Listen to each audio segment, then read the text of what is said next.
My brother told me sit by the trash where you fit after used me like an ATM for years, so I walked out, and what I did next shattered his empire. I'm 32, male, and have been an oil rig worker for the last decade.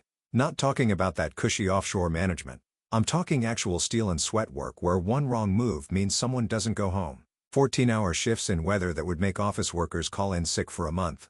The job's hell, but the money's solid if you're smart with it. While my college buddies were busy racking up student loans for degrees they don't use, I was banking serious cash. Own my house outright in a decent neighborhood. No mortgage, no roommates, zero debt. Drive a 2018 F250 that I paid cash for. Nothing flashy, just a reliable workhorse that handles North Dakota winters without complaint. Converted my garage into a home gym that would make most commercial setups look like Fisher-Price toys, full power rack, competition bench, enough. Plates to sink a small boat, and a deadlift platform I built myself that can handle the 585 I pull on good days. When you work as hard as I do, you need somewhere to channel that energy when you're home. My family comes from a different world entirely.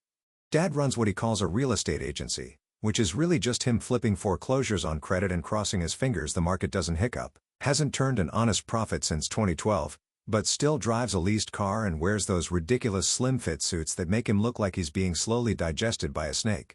Mom's full-time occupation is masquerading as old money at charity functions, where the actual donations are less than what people spend on outfits. She's got the act down pat, the subtle jewelry that's actually expensive, the practice laugh that suggests private school education she never had. Then there's my younger brother, Kevin, 30, who introduces himself as a tech entrepreneur and CEO at family gatherings. What that actually translates to is an unemployed mooch living in my parents' pool house that I renovated with $23,000 of my own money during a particularly weak moment 3 years ago.